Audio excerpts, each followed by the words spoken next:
C'est bon, ça marche. Ok, donc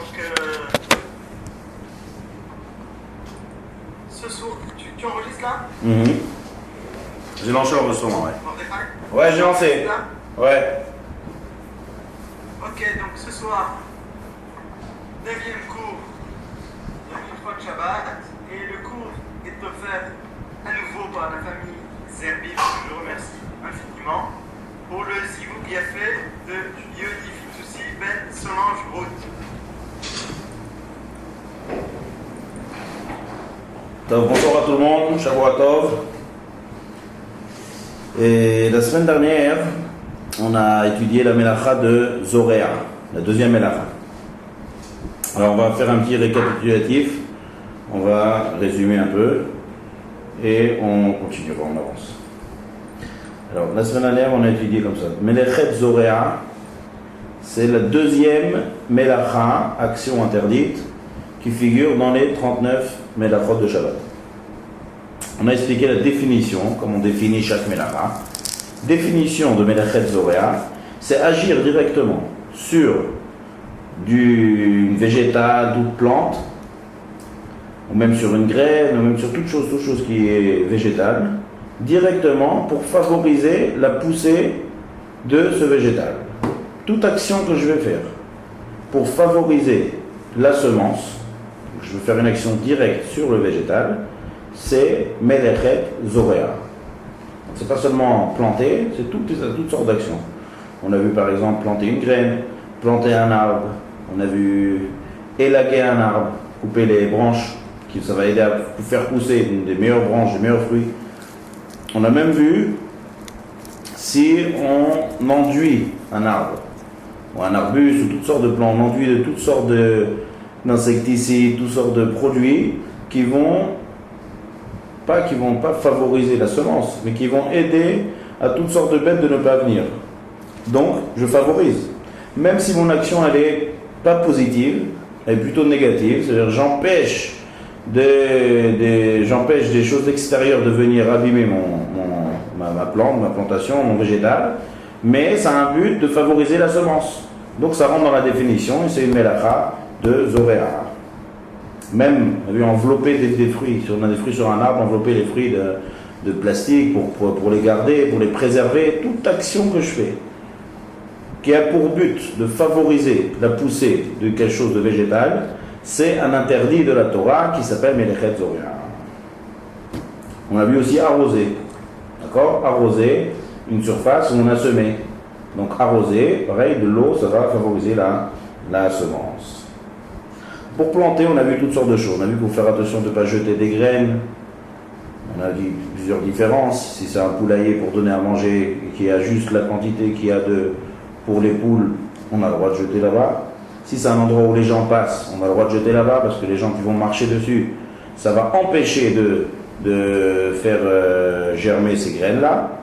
Mais un terrain où il n'y a personne qui marche, il n'y a pas de poules là-bas qui mangent, de jeter, même si mon intention n'est pas de semer, peu importe, l'acte est interdit. Donc on ne peut pas jeter toutes sortes de graines sur la terre, de peur que ça va prendre racine et ça va se développer. Ensuite on a vu même, pas seulement sur de la terre, il y a l'action de Zoréa, même dans de l'eau. Alors là on a vu plusieurs choses, on a vu plusieurs sortes de choses qu'on met dans de l'eau.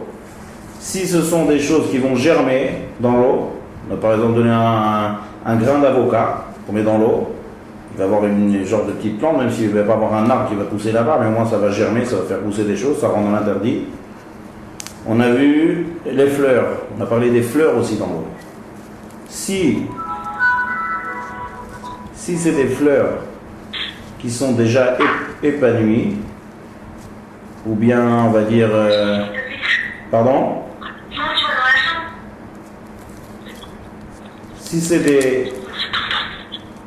des fleurs qui sont déjà épanouies, qui sont déjà ouvertes, ou bien on va dire toutes sortes de plantes, on va dire des plantes comme par exemple de la myrrhe, du hadas, toutes sortes de choses de bessamim qu'on sent qui sont déjà complètement développées et qui ne vont pas continuer à se développer, ça tout à fait permis de mettre dans un bocal d'eau, parce que là il ne va pas avoir de pousse. L'eau, qu'est-ce qu'elle fait? Elle maintient la fraîcheur des fleurs ou la fraîcheur des plantes. Donc quand il n'y a pas du tout de terre et il n'y a que de l'eau, ça sera permis dans un cas où ça juste ça maintient la fraîcheur de la chose. On a dit qu'il vaut mieux éviter lorsque les fleurs ne sont pas développées, lorsqu'elles sont encore fermées, vaut mieux éviter de ne pas les mettre dans l'eau pendant Shabbat. Celui qui fait ça, on ne va pas dire qu'il fait un interdit, on va dire qu'il a sur quoi se tenir. Mais le khatrila vaut mieux éviter quand les fleurs ne sont pas développées. On a expliqué ça la semaine dernière. Ensuite, on a parlé, tout ça c'est dans le planter. Ensuite, on a parlé dans l'action d'arroser. Arroser une surface où il y a une graine. Quand j'arrose, je permets, j'améliore, je favorise la semence des graines. Donc on a dit faire attention au pique-nique. On ne peut pas faire un pique-nique sur une surface où il y a du gazon, il y a de la terre. Parce qu'on peut on peut dire que ça sourd, mais on est très amené à faire renverser là-bas de l'eau, des graines. Et on a parlé de l'urine. Uriner sur une surface où il y a des graines, ça ne favorise pas la semence. Ça brûle les semences. Donc quelqu'un qui est en pleine route et qui n'a pas trouvé de toilette publique, il peut uriner sur une surface de terre, même où il y a du gazon, même où il y a des plantes. Ça ne favorise pas la semence. On a parlé le vin aussi pareil. D'accord. On a parlé aussi de l'arrosage automatique, c'est-à-dire l'arrosage qu'on allume, toutes sortes de jets comme ça qui sont automatiques, qu'on allume avant Shabbat. Du moment que je fais mon action avant Shabbat et que ça continue pendant Shabbat, il n'y a pas de problème. Toutes les 39 mélachot qui sont interdits le jour du Shabbat, c'est interdit de les faire pendant Shabbat. Si je les commence avant Shabbat et que ça continue, même si j'ai une intention que ça continue pendant Shabbat, avec quand je fais mon arrosage, je mets en place quelques minutes avant Shabbat, mon but c'est que ça va s'arroser pendant le Shabbat. Donc l'action va se faire pendant Shabbat, mais le début de l'action qui est essentiel est fait avant Shabbat, c'est permis. On a vu aussi qu'on peut aussi fermer le robinet. D'accord. Fermer, on a dit que c'était mieux de fermer le robinet central. Donc quand on ferme un robinet et donc arrêter l'arrosage, c'est aussi permis. Il n'y a aucun interdit d'arrêter un arrosage. L'interdit, il est juste de mettre en route l'arrosage pendant Shabbat. Et on s'était arrêté sur ça c'est en très bref le résumé de la Melacha de Zoréa. Top. Et le cours enregistré, écoutez bien en détail tout ce qu'on a vu.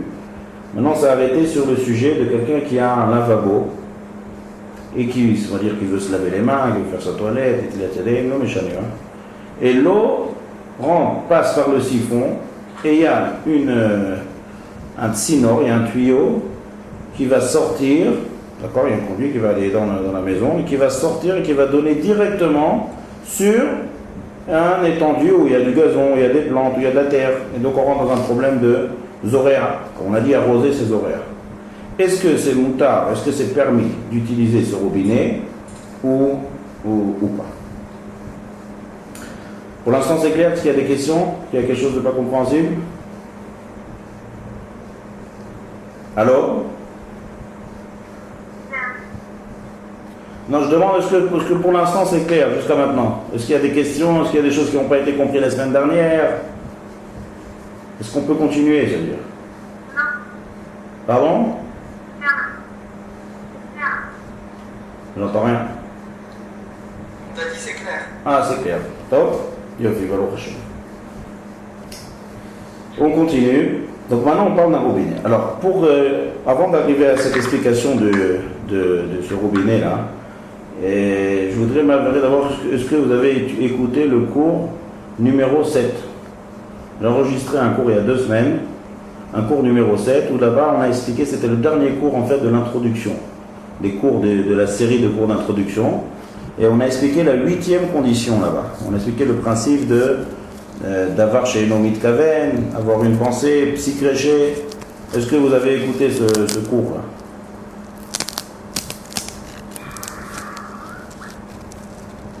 Je ne l'ai pas entendu,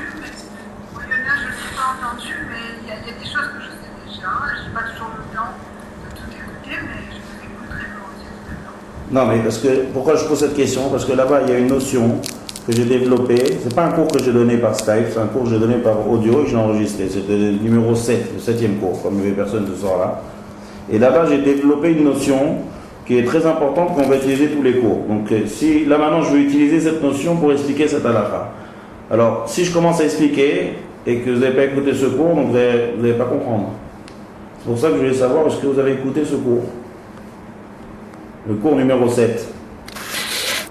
Non, pour Yona, je ne l'ai pas entendu. J'ai pas entendu. Et les autres? J'entends que Yona pour l'instant là. Qui c'est qui est encore en ligne à part Yona? Hein? Allô? Vous avez écouté le cours numéro 7? Non, j'ai pas eu le temps de le réécouter. Voilà. Qui c'est qui est encore en ligne à part Yona? Que je sache maintenant qui c'est qui m'écoute. Il y a Daniel?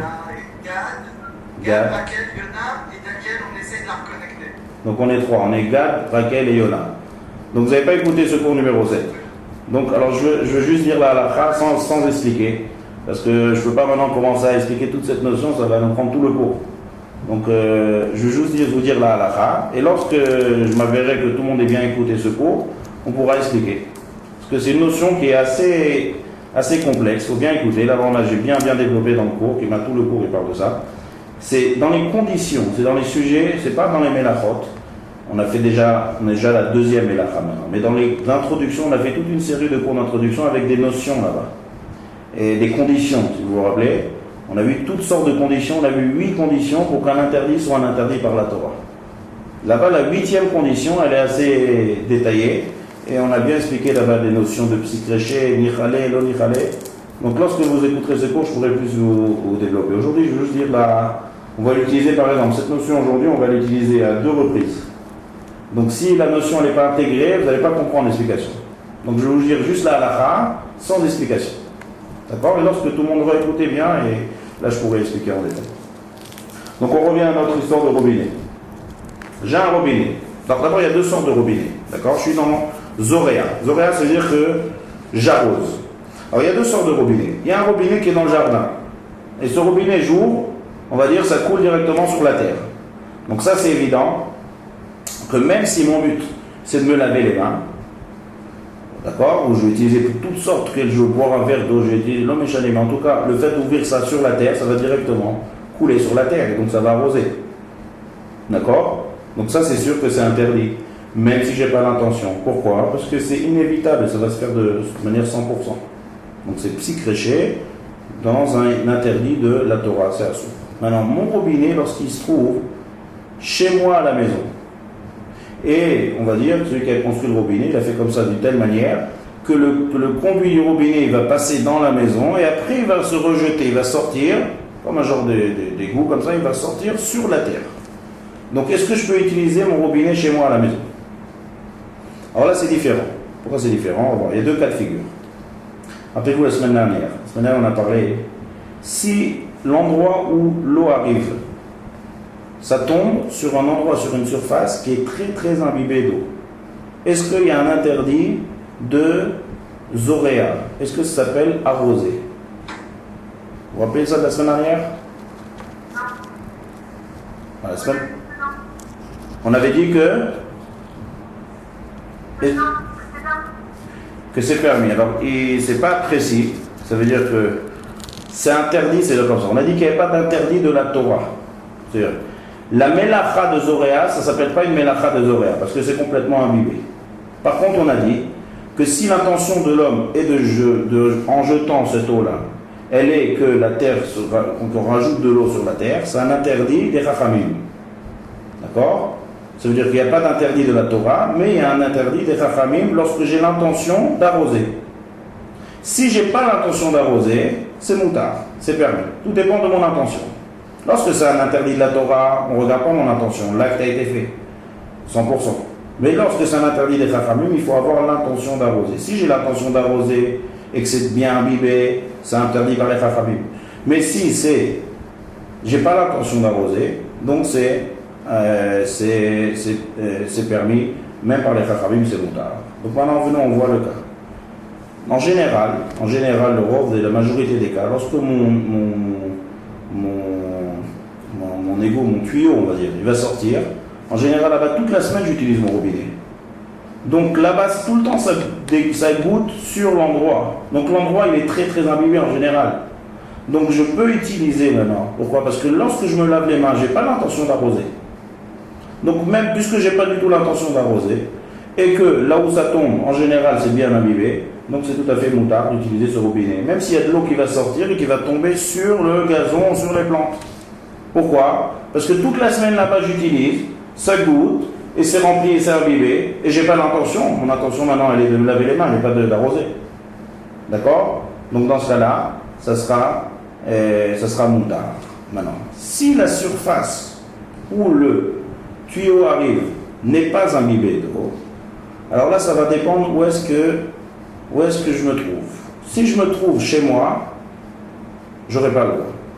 Si je me trouve chez quelqu'un d'autre, d'accord, chez quelqu'un que je ne connais pas, ou chez un endroit public qui ne m'appartient pas, et je ne suis pas intéressé par le fait de semer, ça sera permis.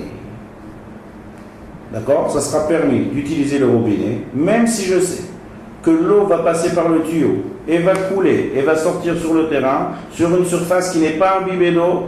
Si ça va tomber dans un endroit qui ne m'appartient pas et que ça m'importe, que ça tombe là-bas, que ça arrose ou que ça n'arrose pas, que ça ne m'intéresse pas, c'est permis.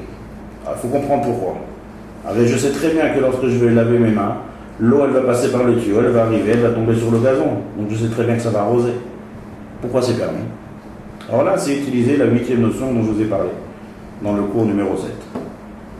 Ça s'appelle en 2 mots, psikreché de l'onichale dans un issour des rabanan. Arroser dans ce cas précis que je vous parle, c'est-à-dire que j'ai mon lavabo chez moi à la maison et que le conduit passe par la maison et sort dans le jardin, c'est pas un interdit de la Torah. Même si j'ai l'intention d'arroser. Pourquoi? Parce que c'est pas direct. Rappelez-vous dans les cours d'introduction, pour que ce soit un interdit de la Torah, il faut que ce soit un acte direct. Si mon acte il est indirect, c'est pas un interdit de la Torah, c'est un interdit des Chachamim. Alors, ma Corée. Je vais connecter pendant ce temps-là, Yona. Ah, Yona est là, c'est bon. Super. Vas-y. Rappelez-moi où je me suis arrêté, comme ça on va. Tu étais sur le tuyau, mais psychréché de la Tifale. Voilà, j'étais sur le robinet. D'accord? C'est-à-dire que j'ai un robinet chez moi, j'ai un lavabo chez moi. J'ai un lavabo. Ce lavabo, le conduit du lavabo, c'est-à-dire le tuyau, va continuer dans la maison, va sortir de la maison et va donner directement sur du gazon, sur une surface qui n'est pas imbibée d'eau. Tout à l'heure on a parlé d'imbibé d'eau, c'est moutard. Quand c'est pas imbibé d'eau. Alors on a dit que si je suis dans un endroit qui ne m'appartient pas, qui est public, que je ne suis pas intéressé par cet arrosage, c'est permis. Pourquoi c'est permis? C'est sûr que ça va arriver, on sait très bien que ça va arriver 100% sur le gazon, ça va arroser. Alors là, premièrement, c'est un interdit des Chachamim. Pourquoi? Parce que c'est indirect, c'est pas direct. Deuxième chose, j'ai pas l'intention d'arroser. Lorsque j'utilise mon lavabo, j'ouvre mon robinet, je suis pas du tout en train d'arroser. J'ai pas l'intention. Donc j'ai pas l'intention. C'est un interdit des Chachamim. Et je ne suis pas intéressé. Ces 3 choses-là vont permettre l'interdit d'arroser. Ça, c'est en très très bref le cours numéro 7. On a très développé ça en long et en large.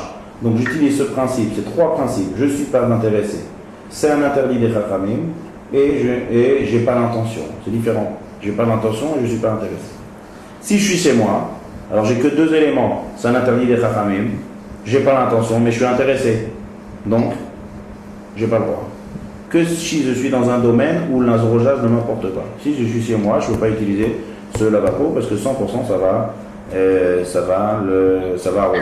Mais rappelez-vous, comme je l'ai dit tout à l'heure, la majorité des cas, c'est-à-dire techniquement, quand on a un système comme ça de lavabo où ça tombe, en général, l'endroit est très très imbibé d'eau. Et donc, comme on a expliqué tout à l'heure, lorsque l'endroit est très imbibé d'eau, c'est permis. Même chose à la Khalémaassi qui ressemble à ça. Pardon? Même chose. Rien du tout, c'est moi. Ah, même chose. Je vais donner un autre exemple. Bonsoir. Ouais, bonsoir. Je vais vous donner un autre exemple qui ressemble à ça, le Maasé. Quelqu'un est à Yom Tov de Sukkot, d'accord? Yom Tov de Sukkot. Et il a mis une bâche sur sa souka. Maintenant, il veut enlever sa bâche. En général, autour de la souka, il y a, bon, si c'est une surface carrelée, il n'y a pas de problème. Mais en général, il y a toujours du gazon, il y a des plantes, il y a des arbres. Donc maintenant, j'ai mis mon plastique, d'accord? Toute l'année, il a plu. Donc maintenant, mon plastique est mouillé d'eau. Lorsque je veux lever le plastique, Donc l'eau, elle va couler. Où est-ce qu'elle va couler? Sur la terre, sur les arbustes, sur le gazon. Donc mon action ici, elle est directe. On ne veut pas dire que c'est gramma ici. C'est un acte direct. Lorsque je fais descendre la bâche, l'eau va couler. Donc c'est un acte qui est direct. Et donc là, ça dépend. En général, s'il a plu toute la nuit, le parterre est bien imbibé, donc j'ai pas l'intention d'arroser, c'est permis. Mais si le parterre n'est pas imbibé, en général c'est chez moi, donc là je dois faire attention avec la bâche, je ne dois pas faire couler l'eau sur le gazon et sur la terre. En général, s'il a plu toute la nuit, en général c'est imbibé d'eau. Mais il faut bien préciser, si c'est imbibé ou si c'est pas imbibé. Si c'est imbibé, il n'y a pas d'interdit lorsque j'ai pas l'intention d'arroser. Si j'ai l'intention, c'est un interdit des chachamim. Mais lorsque c'est pas imbibé, que la surface est sèche, je dois verser directement de l'eau, c'est 100%, c'est inévitable. Donc c'est interdit. Je ne veux pas dire que je n'ai pas l'intention. Ça c'est le principe de Enomit Kaven et Psychréché. Si la chose va se faire de manière 100%, on ne peut pas dire que je n'ai pas l'intention. La chose va se faire et c'est interdit. Voilà. Ça c'est, en très bref, la Melacha de Zoréa. Donc on a complété la suite de la Melacha, la deuxième Melacha qu'on a étudiée la semaine dernière. Maintenant, on attaque la troisième Melacha. Troisième Melacha des 39 Melachot de Shabbat. C'est la suite. Une fois qu'on laboure la terre, qu'on travaille la terre, et une fois qu'on plante, donc on sème. D'accord? Celui qui plante, il sème. Donc, c'est la Melacha on l'appelle en hébreu, elle s'appelle Kotser. D'accord? Donc on avait, rappelez-vous, Choresh. Choresh, c'est labourer, c'est faire une action qui va favoriser une éventuelle semence. Zoréa, c'est faire une action sur un végétal qui va favoriser la poussée de ce végétal. Kotser, c'est l'inverse. Kotser, c'est un peu l'opposé de Zoréa. Kotser, c'est couper. D'accord? On va d'abord traduire, après on va expliquer la définition qu'on a l'habitude de faire pour chaque melacha. Kotser, c'est cueillir. Donc, Zoréa, c'est prendre une graine, prendre un arbre et le faire rentrer dans la terre et de le rattacher à sa source vitale, le végétal. Et Kotser, c'est de couper ce lien-là. D'accord? C'est en fait de cueillir. Ça, c'est la traduction de cueillir. Donc, comme dans toutes les mélachot, on définit la mélacha. Je dis c'est très important de définir la mélacha pour comprendre le principe de cet acte-là. Si on veut définir cette mélacha, on dira ça comme ça. Couper la source de vie, couper un végétal de sa source de vie. C'est-à-dire, tout végétal, il a une source où il puise de la vie, de l'énergie. De la vie, en fait, grâce à ça, il peut pousser. C'est la vie du végétal, Soméach. Il y a 4 étapes. Il y a Domem, Soméach, Chaim et Daber. Il y a Domem, c'est quelque chose qui est inerte, comme des pierres, comme du bois. Ensuite, il y a une étape au-dessus, c'est Tsoméach. Tsoméach, ça vit. Une plante, c'est quelque chose qui vit. C'est pas comme quelque chose qui est inerte. Après, il y a Chai. Chai, c'est vers l'étape animale. Ça bouge, ça marche, ça a tout un système. Ça, c'est vers le Chai. Et après, le 4e, c'est l'homme. L'homme, c'est Medaber. La BMA, elle ne parle pas. Tout le monde animal ne parle pas. Et l'homme, le monde de l'homme parle. Pardon? Non, je disais que l'homme parle. Voilà, l'homme parle. Donc on a 4 espèces. Si on veut définir tout ce qu'il y a dans le monde, il y a 4 espèces. Il y a quelque chose qui est inerte, c'est l'eau, c'est les pierres, c'est le bois, tout ce qui est tous les métaux. Ensuite on a Tsoméach. Tsoméach, c'est tout ce qui est végétal. Après on a Chai, tout le monde animal. Et après on a Medaber. Medaber, c'est ceux qui parlent, donc c'est l'homme. C'est la plus haute des espèces sur la terre. Le plus important. C'est pour ça qu'il a été créé en dernier, c'est le plus important qu'il y a.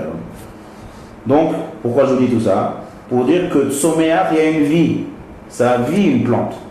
Une plante, c'est quelque chose qui vit. Donc, si c'est quelque chose qui vit, donc elle est reliée à une source de vie. Dès que je vais essayer de déconnecter un végétal de sa source de vie, je suis en train de faire la melacha de Kotser. Donc, voyez encore une fois, ça, c'est des choses que je vais répéter à chaque mélachot. Il y a la traduction, il y a la définition. Définition, c'est beaucoup plus vaste qu'une simple traduction. Cueillir, c'est que Kotser en hébreu. Donc, le principe de Kotser, c'est déconnecter une plante et un végétal de sa source de vie.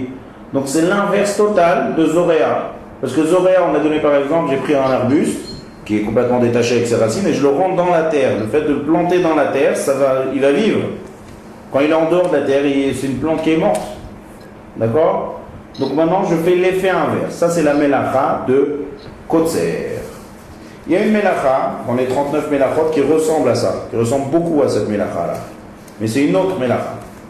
Elle va être beaucoup plus loin, celle-là, on va l'étudier. C'est une mélacha qui s'appelle Gozez. Gozez, c'est tondre, si on traduit. C'est-à-dire, par exemple, quelqu'un qui se coupe les ongles, quelqu'un qui enlève une peau, qui arrache un morceau de peau, quelqu'un qui se coupe les cheveux, quelqu'un qui tond un mouton. D'accord? Ça aussi, c'est exactement le même principe. Les cheveux, les ongles, la laine du mouton, elle vit parce qu'elle est rattachée à l'homme. Et en se coupant les cheveux, en se coupant les ongles, en coupant le mouton, je détache la vie. Je le coupe de sa source de vie. Donc c'est exactement le même principe. Seulement, comme je vous ai dit tout à l'heure, qu'il y a domaine, sommer, chaim et daber, ça c'est le monde animal, et ça c'est le monde végétal. Donc puisque c'est différent, donc on a fait ça en deux sortes de mélachot. C'est deux mélachot distincts. Couper une source de vie de manière végétale, ça sera la mélacha de Kotser, et couper tout ce qui est animal, et en fait l'homme aussi, d'accord, homme ou animal, peu importe, c'est un homme qui se coupe les cheveux, ou couper la laine d'un mouton, c'est pareil. Les deux, ils sont attachés à l'homme et sa vie, à l'homme ou à la bête et sa vie, et lorsqu'on va couper ça, on va couper ça de sa source de vie. C'est exactement le même principe. Ça, c'est Melechet Kotser, et ça, c'est Melechet Gozez. Donc rappelez-vous de ça, on va l'utiliser ça par la suite. Et alors on avance. Il y a deux sortes de Kotser. Il y a, maintenant on définit, toutes sortes, on va définir d'abord en principe, comment on va étudier cette mélacha. D'abord on va définir toutes sortes d'actions qui sont interdites par la Torah et qui rentrent sous cette définition. Et après on va voir quand est-ce que ça diffère, peut-être que des fois ça va être permis, des fois ça va être interdit. Et par la suite on va étudier toutes sortes d'interdits des Chachamim, comme j'ai expliqué dans les cours d'introduction, qui découlent de cet interdit de la Torah. On va voir, il y a pas mal d'interdits des Chachamim qui rentrent dans cette mélacha de Kotser. Ça, on va voir par la suite. Donc maintenant, venez, on commence à voir petit à petit les interdits qui sont liés à la mélacha de Kotser.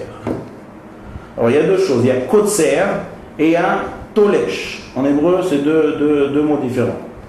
Kotser, c'est couper. D'accord? On va dire moissonner, on va dire. D'accord? Uktsartem et ketzirat haomer sham, uktsartem et ketzirechem, ufkutzrechem et ketzir artechem. Là-bas la Torah dit. Lorsque vous utilisez avec votre faucille pour couper du blé. Alors là-bas la Torah nous dit, lorsque vous couperez du blé, faites attention de laisser une partie du champ pour les pauvres. Ça c'est une mitzvah de la Torah. Donc la Torah emploie le mot kotser.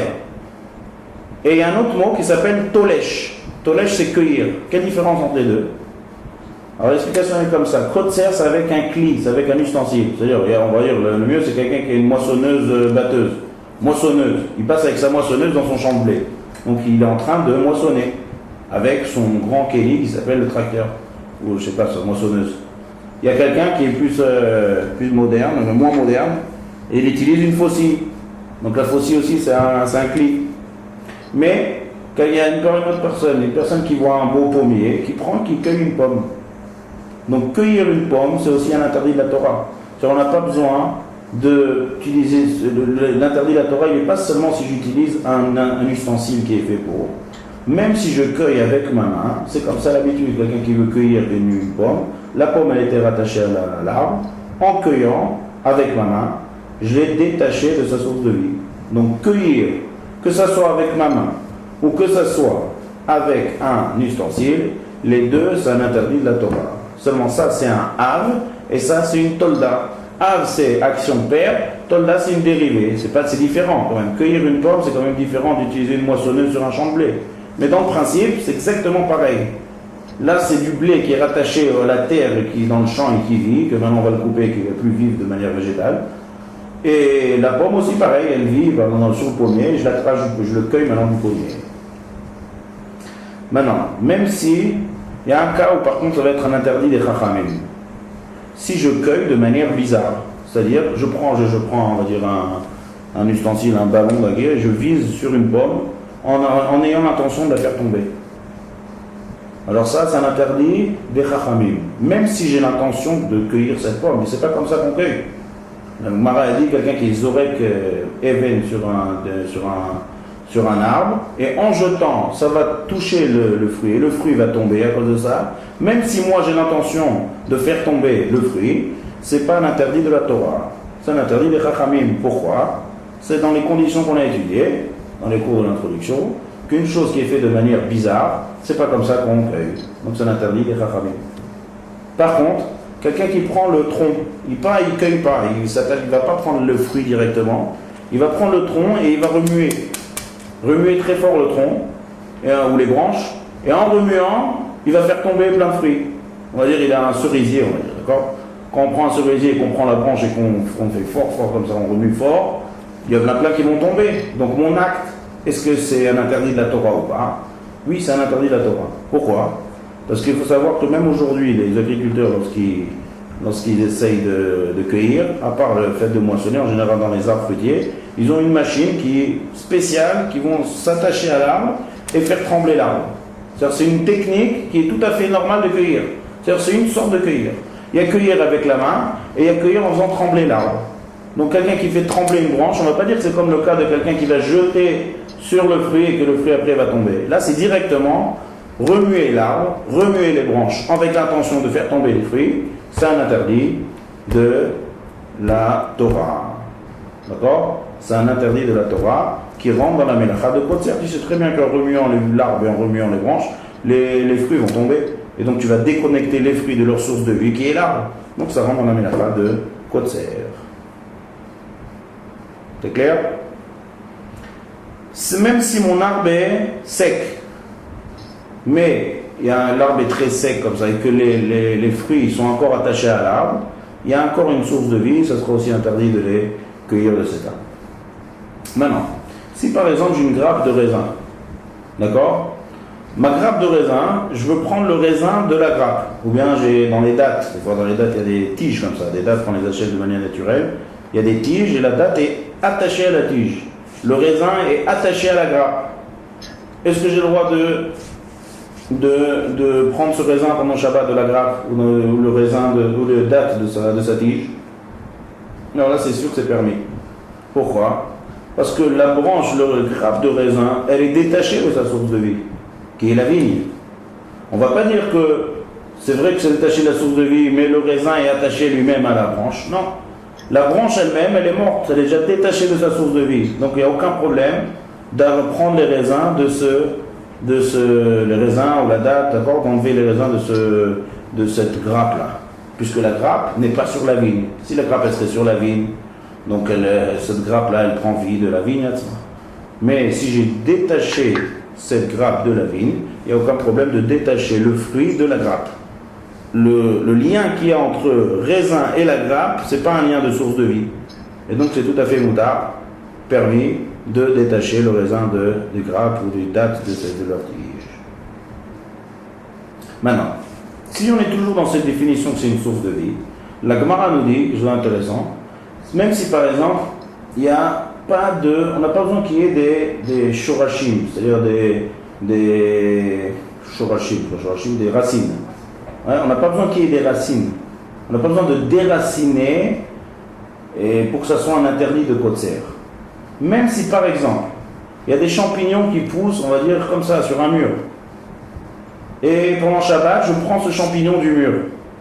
Donc là, apparemment c'est un peu différent. C'est pas déterrer de la terre, c'est pas cueillir d'un arbre. Je suis en train d'enlever le champignon du mur. C'est pas le mur, c'est pas un endroit où on sème apparemment.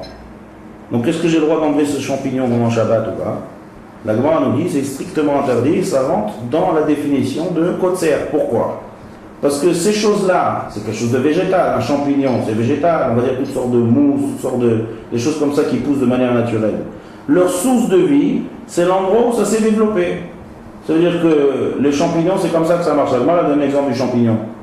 Ça veut dire que le champignon, il se développe pas comme tous les autres végétaux qu'on met une graine dans la terre. Non, ça pousse de manière naturelle sur n'importe quoi, là où ça peut s'attacher.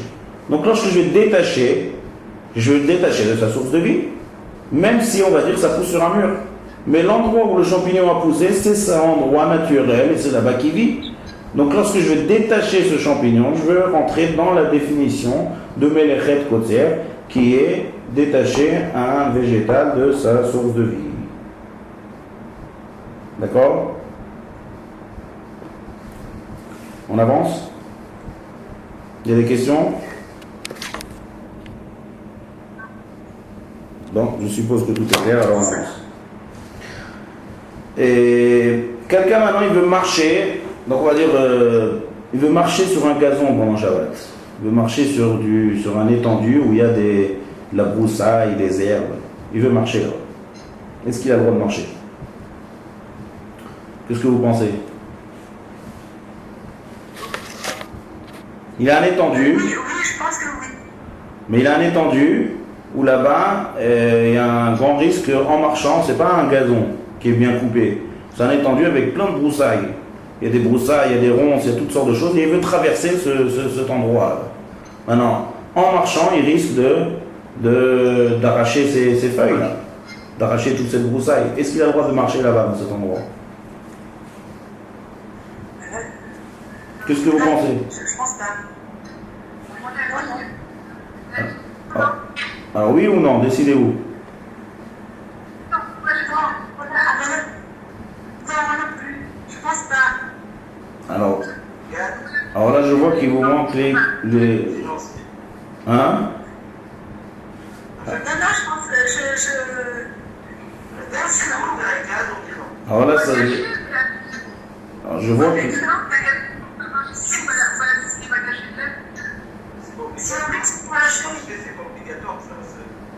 Donc là, on rentre...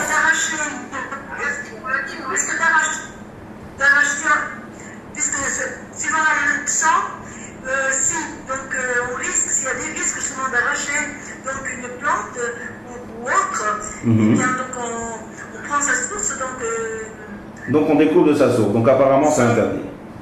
Alors, si vous avez écouté les cours, alors c'est pour ça que j'ai demandé au début du cours qu'il faut écouter le numéro 7. Parce que dans le cours numéro 7, apparemment c'est permis. Pourquoi? Pas apparemment, c'est permis. Pourquoi? Je vais vous expliquer pourquoi. Non, je ne peux pas vous expliquer la notion, mais je vous explique la halakha, le principe. À vous d'écouter le cours numéro 7 qui est très important. Lorsque je marche, est-ce que je suis en train de couper mon gazon? Pardon? Tu peux répéter s'il te plaît parce que j'ai dit juste... je ne t'entendais pas, donc si tu peux répéter ta phrase. D'accord. Je suis en train d'analyser mon cas. Je suis en train de marcher dans une broussaille, d'accord? Il y a toutes sortes de broussailles. C'est possible que j'arrache en marchant. Je veux dire, même pas je marche, je cours. Donc c'est très possible que je risque d'arracher là, d'accord? Donc maintenant il y a deux cas de figure. Si on va dire que je cours pas, je marche, c'est pas sûr que j'arrache. C'est pas sûr 100%. Maintenant, est-ce que mon intention elle est d'arracher ou de marcher? Mon intention elle est de marcher ou d'arracher les plantes? Mon intention elle est de marcher. D'accord. Maintenant il y a une action interdite et une action permise. Mon action permise c'est de marcher. Mon action interdite, c'est d'arracher les plantes. Maintenant, si je marche, on va d'abord étudier le cas où on marche. C'est-à-dire que ce n'est pas 100% que ça va être arraché. Donc c'est tout à fait permis. Rappelez-vous l'exemple du banc. Si vous vous rappelez dans les cours de l'introduction, on a parlé de quelqu'un qui a un banc et qui veut faire passer son banc d'un côté à l'autre et qui va faire des sillons en tirant le banc. Et ce n'est pas 100% que le sillon va se faire. Ça s'appelle davar chez Eno mitkaven. C'est-à-dire que je n'ai pas l'intention. Donc moi, quand je marche, c'est possible, ça va s'arracher en route, mais moi, j'ai pas l'intention. C'est 100%, c'est pas 100%. Donc ça, c'est moutard. Ça fait partie, c'est là en fait la 8e condition. La 8e condition qu'une chose soit interdite, il faut qu'on ait l'intention. Lorsqu'on n'a pas l'intention et qu'on fait notre action qui est permise et que l'action interdite ne va pas être 100% faite, c'est permis. Donc j'aurai le droit de passer là-bas sans problème, même si je risque d'arracher. Mais c'est pas du 100%. D'accord? Est-ce que je peux poser une question? Oui, tout à fait, oui. Est-ce que je peux poser? Oui. Alors, dans le même ordre d'idée, est-ce que le Shabbat, on a le droit de marcher sur le sable? Ouais, j'entends très mal, là, encore une fois. Tu peux répéter votre question? Oui. Est-ce qu'on a le droit, le Shabbat, Oui. dans le même ordre d'idée, de marcher sur le sable qui est à la plage? On marche sur la plage avec... Donc, on déplace du sable, etc. Est-ce que j'ai entendu dire que ce n'était pas permis? Alors, Quel est le problème de marcher sur du sable? Quel interdit ici? oui, c'est vrai qu'on a Oui, il paraît que, je ne sais pas, j'ai entendu, moi, effectivement, je ne vois pas, il n'y a rien, on ne détruit pas une vie, on n'arrache pas des coussins, etc. Donc il n'y a pas du tout d'action. Je veux dire que marcher sur la plage de sable de Shabbat, c'était pas très... Non, il n'y a aucun problème de marcher sur du sable. Si les pieds sont mouillés. Non, Aucun problème. aucun problème de marcher sur du sable. Mais il n'y a pas du tout d'action interdite, ça veut dire ici. Il n'y a qu'une action permise qui est de marcher, et je ne vois pas l'action interdite qui est en même temps de marcher en même temps sur le sable. Dans notre cas, nous, qu'on est en train de traiter, il y a une action interdite qui est couper les végétaux. Donc c'est plus intéressant. Quand même, c'est permis, parce que c'est pas 100%. D'accord? Maintenant, on continue. Si je cours, maintenant, par rapport à la plage, on ne peut que marcher sur le sable, bien sûr, on ne peut pas rentrer dans la mer. On ne peut pas se baigner Shabbat sur... On peut pas éventuellement mettre juste les chevilles dans l'eau, juste les chevilles, marcher les chevilles dans l'eau. Les chevilles, c'est permis, Non, mais... ça suffit. Je parle de rentrer dans l'eau et nager dans l'eau. Ça, c'est un interdit. D'accord? On n'expliquera pas ça maintenant. On expliquera ça en temps voulu.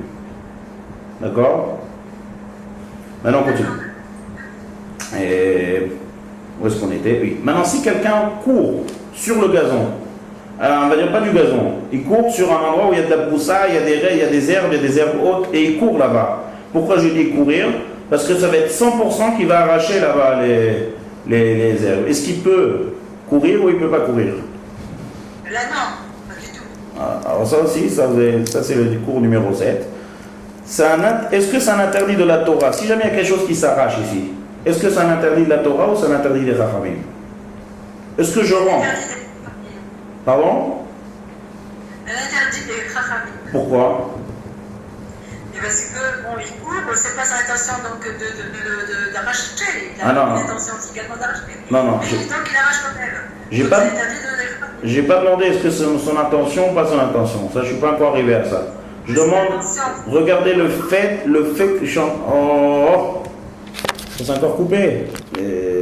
On était quelqu'un qui court. Donc, il faut d'abord définir l'action qu'il est en train de faire. Est-ce que l'action, je regarde pas maintenant ce que j'ai l'intention, ça après on va traiter ça. Est-ce que l'action qu'il est en train de faire en courant d'arracher, est-ce que c'est un interdit de la Torah ou des Chachamim? Ben, c'est un interdit. Pardon? C'est un interdit de quoi? C'est un interdit des Chachamim. Pourquoi? Ah, c'est ce que j'avais dit. Ouais, pourquoi? Parce que bon, ben, sans intention, c'est... Non, ah oui, Non, ah non. on parle pas d'intention. Parce qu'il court. C'est-à-dire, c'est pas comme ça qu'on cueille. On cueille pas avec les pieds, on cueille avec la main, on cueille avec une machine. Donc c'est chinois, c'est anormal. Anormal, c'est un interdit des Chachamim. D'accord? Donc maintenant on continue. Ça c'est le cours numéro 7, comme tout à l'heure pour le robinet. 1, j'ai pas l'intention. 2, c'est un interdit des Chachamim. 3, peu importe qu'il y ait un rond qui est attaché ou qui n'est pas attaché, ça m'importe peu cette histoire. Moi je veux marcher, j'ai vraiment pas un étendu qui est... Ça m'importe peu cette histoire. Je suis pas intéressé. Je suis pas intéressé par les plantes qui ont été coupées. Je l'ai coupé de manière anormale, c'est un interdit des Chachamim. J'ai pas eu l'intention. Ces 3 choses-là vont faire que ça va devenir permis. Alors vous n'avez pas très bien compris là ce que je viens de dire. Parce qu'il faut écouter le cours numéro 7. D'accord? On continue. Donc c'est moutard. D'accord? C'est permis. C'est moutard. Voilà, on continue maintenant. Et voilà, on a à peu près maintenant vu tous les interdits de la Torah. Donc qu'est-ce qu'on a vu? Je résume en bref. Plusieurs interdits de la Torah. Couper avec un cli, c'est interdit. D'accord? Avec un ustensile. Moissonneuse, comment on appelle ça, la faucille. Arracher avec ma main aussi. Cueillir avec ma main, c'est aussi un interdit. D'accord? Donc faire attention Shabbat quand on se promène dans un verger et tout, il ne faut pas toucher aux fruits. Ensuite, faire trembler l'arbre, c'est aussi un interdit de la Torah. On a même dit, quand on devient un champignon, même qui pousse même pas sur la terre, qui pousse sur un mur, qui pousse sur truc, puisque c'est sa source, tout endroit, le principe il est, tout endroit qui prend de la vie de cette chose-là, et c'est son endroit où il vit, le détacher de là-bas, c'est l'interdit de la Torah. On a dit par contre, si c'est une grappe de raisin, le raisin sur la grappe, ça c'est sûr que c'est permis, parce que la grappe, elle est complètement détachée de sa source de vie. Ensuite, on a vu comme on dit maintenant, marcher ou courir sur toutes sortes de broussailles, et même même si c'est 100% que ça va être arraché. Ou bien, même si c'est pas 100%, à plus forte raison, si c'est pas 100% et que c'est juste possible que ça va être arraché, puisque j'ai pas l'intention. D'accord? Et même dans un cas où c'est 100%, c'est un interdit des chachamim, et je ne suis pas intéressé, tout ça, ça va être permis, ça va être moutarde de marcher sur cette boussole. Maintenant, on va passer aux interdits des chachamim. Alors là, il y a plusieurs, on va rentrer dans plusieurs détails, que ça on a vu maintenant en bref les interdits de la Torah. Maintenant on va voir les interdits des chachamim. Ça aussi on a parlé dans les interdits des chachamim, rappelez-vous, dans les chachamim, nos sages, ils nous ont fait toutes sortes d'interdictions, de barrières pour ne pas arriver à transgresser un interdit de la Torah. Donc là, si par exemple je me balade dans mon petit jardin, on va dire, et il y a des hadassim, des myrtes. Maintenant, ça sent très bon, il y a des lavandes, des myrtes, d'accord, toutes sortes de plantes comme ça, des bessamim, des bons qui sentent bon. Et je veux sentir. Maintenant, ma myrte, elle est attachée à la terre. Est-ce que j'ai le droit de sentir ou pas? Est-ce que j'ai le droit de sentir? Le fait de sentir, ça ne rentre pas du tout dans l'interdit de la Torah. D'accord? Donc j'ai le droit de sentir. C'est-à-dire, on ne va pas dire que le fait de sentir, peut-être que ça va m'amener à cueillir. Ça, non. Donc j'ai le droit de sentir, j'ai même le droit de le toucher avec mes mains. J'ai le droit d'approcher de ça de mon nez, j'ai le droit de les bouger, j'ai le droit de les déplacer même avec mes mains. C'est pas mouktsé. On va voir en tangouli aussi, c'est pas mouktsé. D'accord? Donc on a le droit de sentir, il n'y a pas de problème. Par contre, si je passe à côté, on va dire, maintenant c'est l'été, là, on mange des pêches, à côté d'un arbre, d'un bon pêcher comme ça. C'est une bonne odeur, et je veux sentir l'odeur des pêches. Alors là, les chachamim, ils ont interdit de sentir.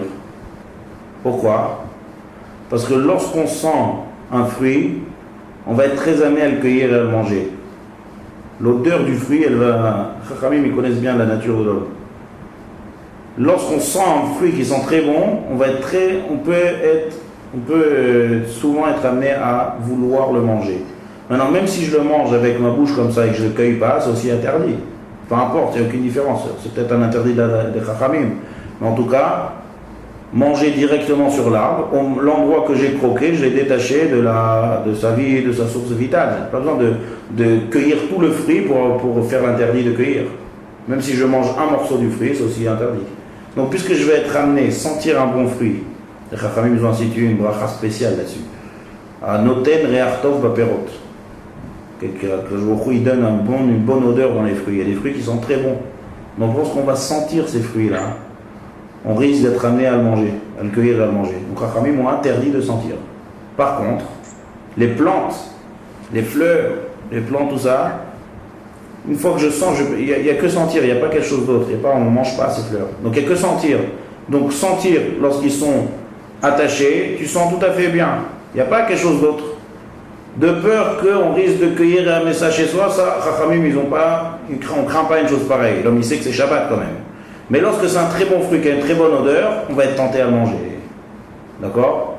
Donc sentir un bon fruit, on ne peut pas sentir, de peur qu'on le cueille. Donc ça rentre dans les interdits des Chachamim, qui sont en fait les barrières pour ne pas transgresser un interdit de la Torah.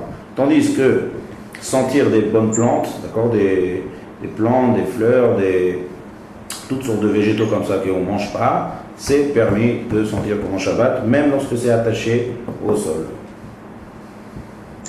Et maintenant, on va arriver à deux interdits. Je ne sais pas si on va avoir le temps aujourd'hui de traiter ça, peut-être on va laisser pour la semaine prochaine, mais je vais commencer à parler de ça et on va développer ça la semaine prochaine.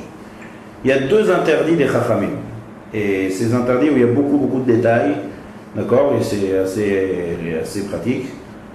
Deux interdits que Chachamim ont interdits qui sont liés. Donc encore une fois, lorsque je dis un interdit des Chachamim, ça n'a rien à voir avec la définition de la Melacha. C'est quelque chose qui va m'amener à transgresser éventuellement. Donc Chachamim ont fait une barrière, on dit ça tu fais pas. Donc sentir un fruit, on vient de voir maintenant. Deuxième chose, utiliser un arbre.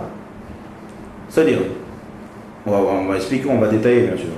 Mais utiliser un arbre pendant Shabbat, toutes sortes d'utilisations, on va détailler ça. Par exemple, grimper sur l'arbre, s'appuyer très fort sur l'arbre, je sais pas moi, quelqu'un il va mettre une balançoire directement sur l'arbre, il va faire une balançoire.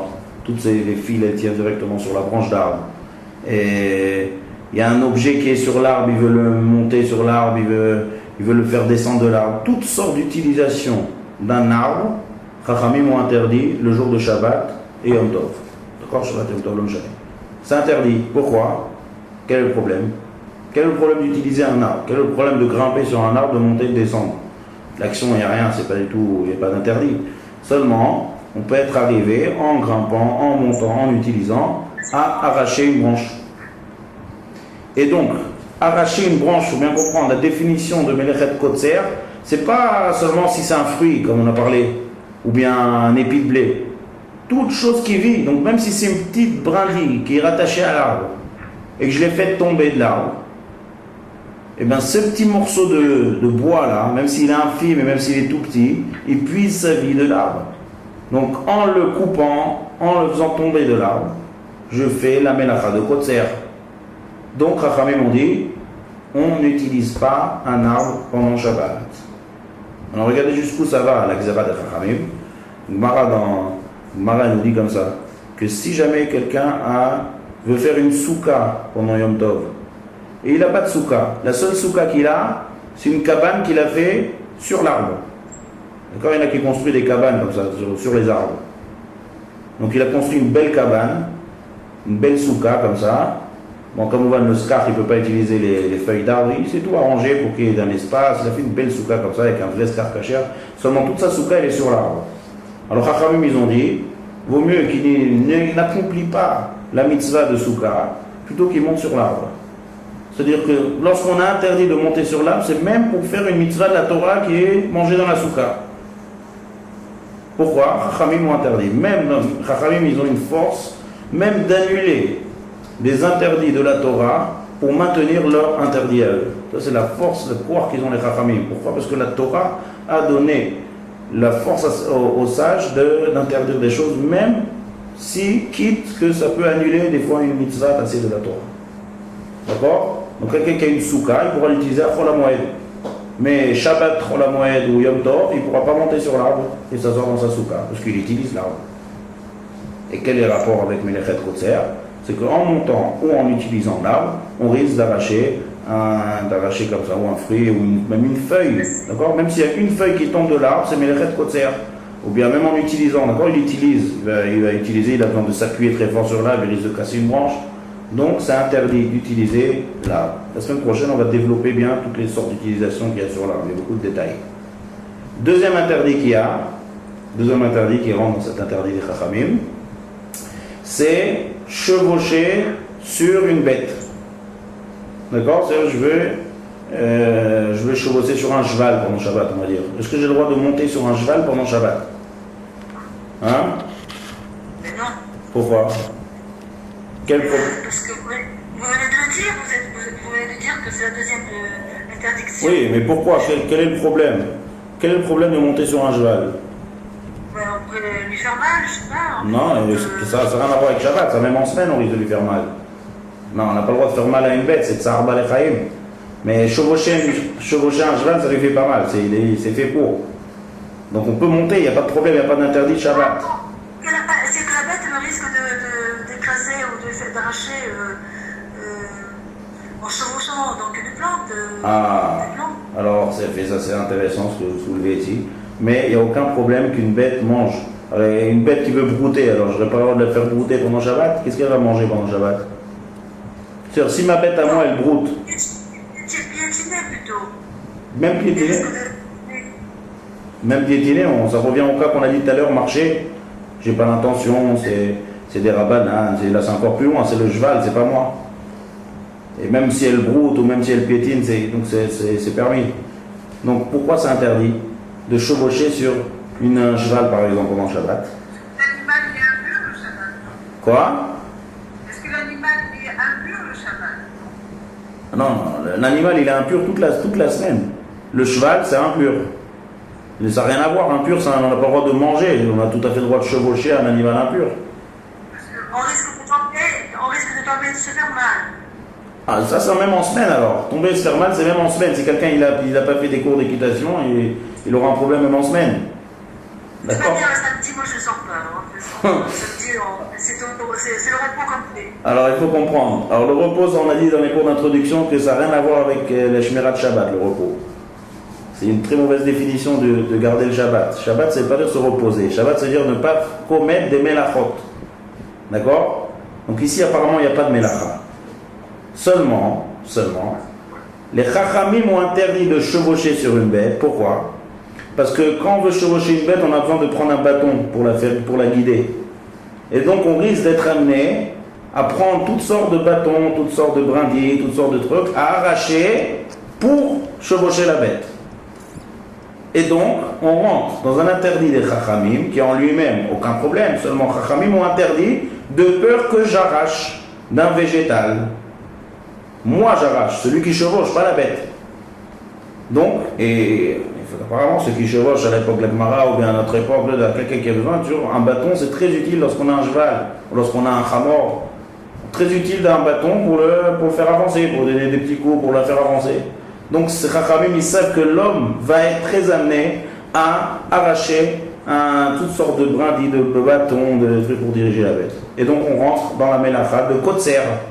D'accord? On rentre dans la mélacha de kotser qui est détacher quelque chose de la source de où ça prend, où ça prend vie, où ça puisqu'on va arracher le bâton. Donc c'est encore une fois, d'accord? Donc, s'il vous plaît, oui. Indépendamment de ce dont vous parlez tout de suite, est-ce qu'on a le droit de toucher un animal le Shabbat parce qu'il est mouti? Ah, alors. Je vous pose la question parce qu'à un moment donné, j'ai eu un chien par l'intermédiaire de mon frère qui avait son chien qui était donc à la maison et le Shabbat m'avait dit qu'il ne fallait pas toucher les animaux, c'était impur ou mouxé. Donc bon, maintenant je n'ai plus ce chien, mais je pose quand même la question. Alors d'après, je ne suis pas sûr 100%, d'après mes souvenirs, je sais que si c'est quelque chose qu'on peut déplacer, on ne peut pas. C'est-à-dire un chien, on le déplace, on peut le prendre et le lever. Un cheval, on ne peut pas le lever, on peut le déplacer. Donc, un mouxé, d'accord, ça veut dire comme ça. Toucher, par exemple, je vous donne un exemple, vous allez comprendre. Toucher une voiture, est-ce que j'ai le droit de toucher une voiture, Shabbat? Oui, si on la déplace pas. J'ai le droit de toucher une voiture. Pourtant, une voiture, elle est mouxé. Une voiture, c'est mouxé. Mouxé, il faut développer aussi ce que c'est mouxé. Je suppose que vous savez c'est quoi mouxé, mais mouxé, c'est toute chose que les chachamim ont interdit de déplacer. Donc, il y a une règle qui dit comme ça.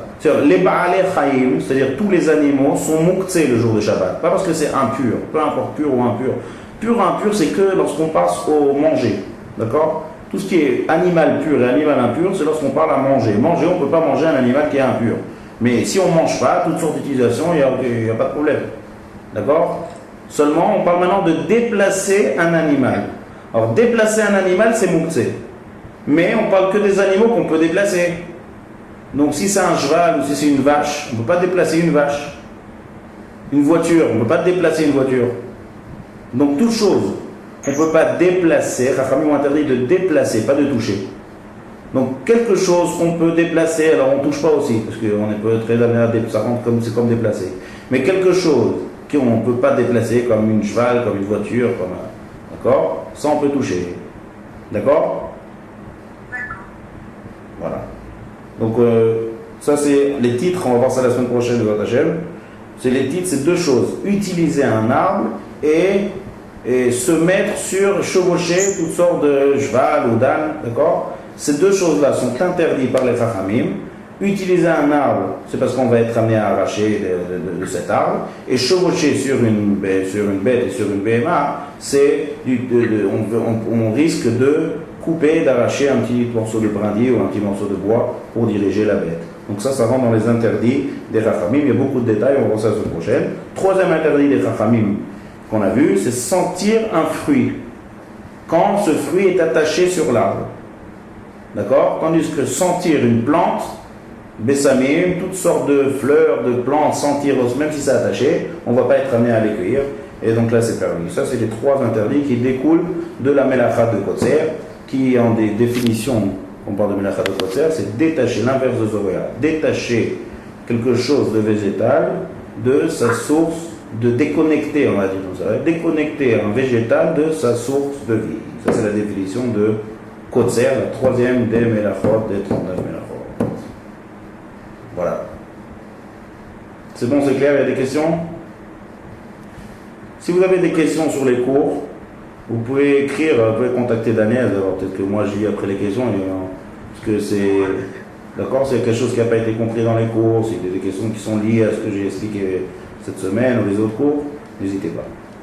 Je vais mettre un formulaire pour poser des questions directement dans les cours sur le site.